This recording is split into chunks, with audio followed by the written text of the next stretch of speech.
you have a sense in the back of your mind that you kind of know things. Like I knew that I wasn't gonna get a period by the time I was like 8 or 9. I was like, not for me. And not for me, but also because I just don't think it's gonna happen. And when it didn't happen, I was like, okay. And then with time, I was like, okay, so what does that mean? And I was trying to like dig in, but like no one understood anything of like what was actually going on. And that's part of the process with this film. Like I have interviews with my aunts, and one of them is hilarious. She's like, ¿por qué nunca te dio el periodo? Oh my God, pues tú eres un fenómeno. Oigan, soy. And my mom is like right there. And my mom is like, she doesn't know about that. I'm like, but you guys are like best friends. And you talk on the phone like all the time. How did she not? And then my mom kept chiming in, and I'm like, Mom, I wasn't talking to you. And that's when she finally was like, oh, let's do the interview, you know, like. But other than that, she was resistant. And I think part of the reason she was resistant is because she didn't really understand what the doctor was saying half the time. I was 18 or 17 when I first started seeing my doctor, and I kept asking like the same questions and trying to like really understand what he was saying. And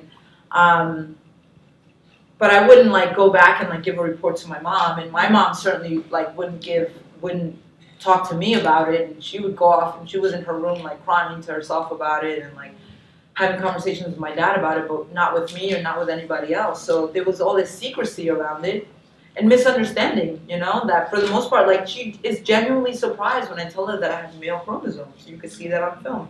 It was like the first conversation we actually had where we really like, I was like, well, this is what, you know, my medical files say. And if the relationship, it was just the doctor and my mom, then those are like key people in my life, right? Who like know my internal, or like my being. And I think that's, it hadn't, other people in my family known like all these things, it might have been different, but a lot of them genuinely don't know anything. And I haven't shared it with them because I think there's just so much to go into and on a daily basis, you know, like there's just so much. But like in the process of like interviewing them, I find that I was interviewing another aunt on my mom's side who was like, oh yeah, I have 2 vaginas. I was like, what? She's like, oh yeah, you know, I have 2 vaginas and my doctor told me they're internal and you can't really, and I was like,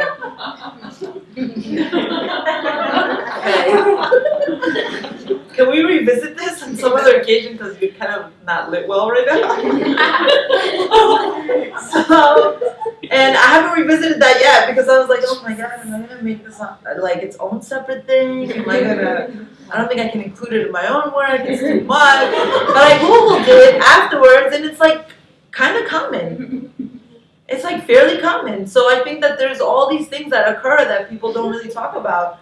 And I think the more we talk about it, the more it'll come out, the more intersex people will know, you know? It's like, it's just kind of secret or like shamed, you know, into secrecy. And when it comes to like telling people that you're intersex, there is an adrenaline rush in that. You see it in their eyes that they don't know what to make of it for a long time. I think now it's becoming more and more well-known topic. You become accustomed to it. And then now that it's a topic that is much more discussed, now we can grow from there, and it's, you know, it's normalized or however you want to term it, but we can all just have a different conversation. Like, I don't want my film to just be, oh, this is an intersex person, you know, film about a person who's no, this is a family dynamic film. This is a film about how not only we identify ourselves, but how our identities are imposed on us by the medical field, by our families, and how we seek to liberate ourselves of all these labels, including intersex, right? Because I mean, I'm so many things. We all are. I think in the U.S. and there is this like real attachment to this idea of like, what do we call it? And you know, very early on, people would also call me a lesbian, which I think a lot of people who are gay, LGBTQ or whatever, of people calling you or seeing you a certain way, right, before you are able to see yourself as something. And I think that has to do with the queer gaze, right? Like you're looking, people are seeing you as queer before you're even able to see yourself as queer. I think that part of the solidarity in LGBTQIA is that there is trauma around the way the world imposes their identity, their ideas on you, right? So intersex people have a particular trauma of having been operated on as babies without their consent. In the US, as opposed to the Dominican Republic, there is a lot of tendency to operate, which is a major issue within the intersex community. I was born in the Dominican Republic in a very small, in a small city, and there was no option to operate unless there is a medical emergency, and they don't really operate simply for aesthetic, back then anyway, for aesthetic purposes. And aesthetic purposes meaning, this child or this person doesn't look the way that they should. So I was born, I had gonads, and that wasn't discovered until they went in at 19. So I identify as an intersex woman, and I also identify as queer. I am bisexual. I identify as queer because I think it's about, for me, queerness means an openness to the existence of everything and to the existence of chaos and to the ability to take in all of that and that regarding sexuality and gender identity and I identify as intersex woman because I identify as a woman. I was raised as a woman, and there was a part of me that said, after that surgery, questioned all of that. The most beautiful, the most beautiful thing about queerness is just openness, right? Openness to love, openness to just openness in general to not just about sexuality, but just presentation, openness to how you perceive the world, openness to every moment, and being able to say, I choose to step into love every chance I get, whatever beauty, right, is around me. And, the idea of queerness is just that you kind of have to laugh at the idea of what's deviant and what's not, what's perverted and what's not, what's normal and what's not. All these things are part of the queerness aesthetic or the queerness thought. It's just okay, so there's all this sexuality that is constant, right? And just in general, there's all this beauty that's surrounding us. And when are we allowed to get excited, sexually excited, or when are we allowed to get? What are these boundaries and how are they shifting? And how do you create artistic work around that? All of this is what comes out of queer thought for me, and that's why I identify as queer. I just think that because people don't know what to make of that kind of expression. In the BuzzFeed article, I talked about coming out to my boyfriend in college at the time, and that was one of the most intense conversations that I've had, just because I had told him so much already, and then there was this one little piece where I just hadn't told him that I didn't have breasts, and the whole time I was stuffing and having all these personal issues that were I was navigating in secrecy. But right away I had told him that I couldn't have kids, that I had just had this. I met him right after I had the hysterectomy, and so right away there was this issue of that, and I had told him I couldn't have kids, and his reaction was well, you and I can never get married then, because I want kids, natural kids, and that's something that I want. I'm okay, that's fine. I mean, we're in college, I don't give a fuck. I think coming out to my partners, I've never hidden it, because it's very take it or leave it. And not only take it or leave it, but men, I mean, I dated mainly men for a long time, and I think that, I've never met a man who was oh no, I think I dated one Italian guy who was so in his head about it, and then he went and spoke to his doctor, and the doctor was listen, get over your, this is, you're you know, like, this is completely fine. It's completely normal. It doesn't say anything about your sexuality, blah, blah, blah. But Adam, for example, there was a point where he really felt very, I was with him for 4 years. He felt really self-conscious about his own sexuality and his own,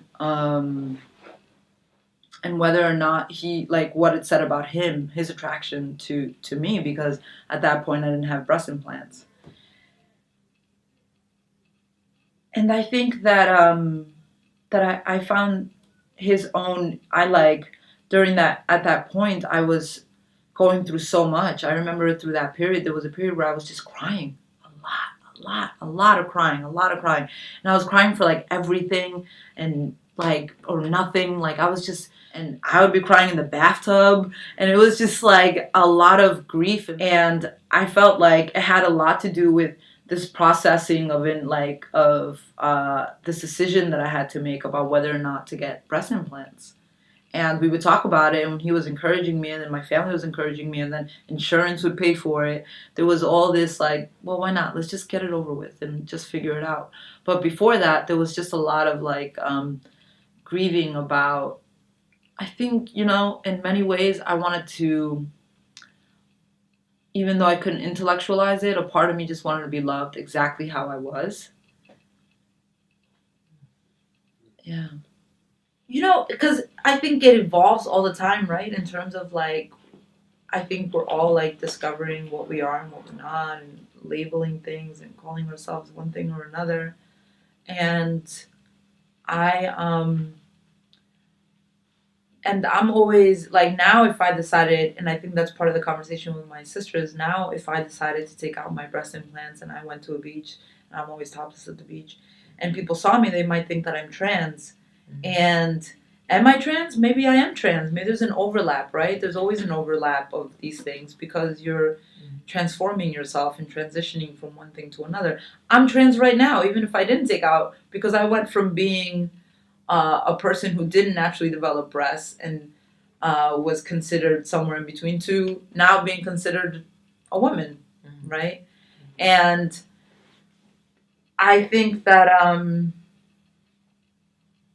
and always haven't been considered a woman, but a woman who somehow stood outside of that womanhood.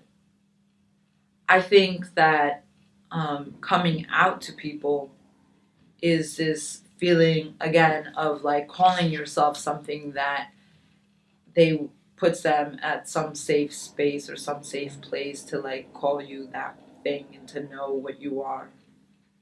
And you're reiterating the story that you tell yourself and you're telling it to somebody else. You know, this narrative that you have in your head about, okay, well, now I'm this. And then you can step out of that and be something else and then move on, transition to something new. I like inhabiting things for a little, like, I think a lot of people, you inhabit it for a little while and then you release it and then you say, I lived that. Okay, that was how I lived. If I take out my breast implants now, maybe I'll go a period of time without breast implants and then see how that feels. I mean, with coming out, I think it's just for other people. You know, I've never felt like I was coming out with being intersex. I always felt like I was just letting them know my experience. Like, there wasn't this like, dun dun dun, I'm intersex. It was very like in the moment. And still now, you know, I'll go to a party and we'll talk about things. And if people bring up, oh, I'm on my period and blah, blah, don't you hate it and blah? I'm like, I wouldn't know. Yeah.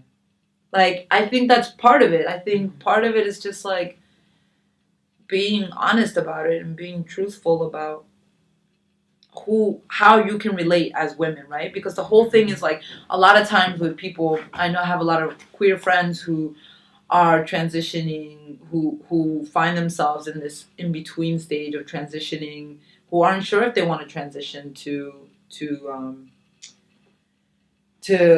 being male or man, versus from female or from woman. And I think that they find themselves, what they say, a lot of them is, I no longer relate to that. I don't relate to these things that women say, like, oh, this and that. I don't relate to those things. But I've always related to what I find is the least superficial of women, which is a sense of community and culture. Even with the secrecy and with the talking, I relate to those things. I take them for what they are, right? For the good and the bad. Do I enjoy the binary? No one enjoys binary shit. I mean, come on, it's so limited. Like, I think no one has ever. And I think that that's part of it, you know? Like, if you teach a child about chaos, the earlier you teach them about chaos and the fact that nothing is really, you know, what it seems, and that the world moves in so many directions in so many ways and that they can be so many things, then you rid them of this idea of the binary. Even if it exists, even if it continues to construct our world, they can still navigate that and inhabit a world where they are creating their own, you know, their own world outside of that. And that's the important part, is that you're able to, like, open up their minds to see beyond that. Not necessarily, like, I don't know if we're going to be able to undo the binary like that. Like, oh, just completely rid ourselves of it. I don't know. It's the same thing with, like, race. Like, we're not going to rid ourselves of race. Like, that's such a, you know, it's in there, and it's in there deeply.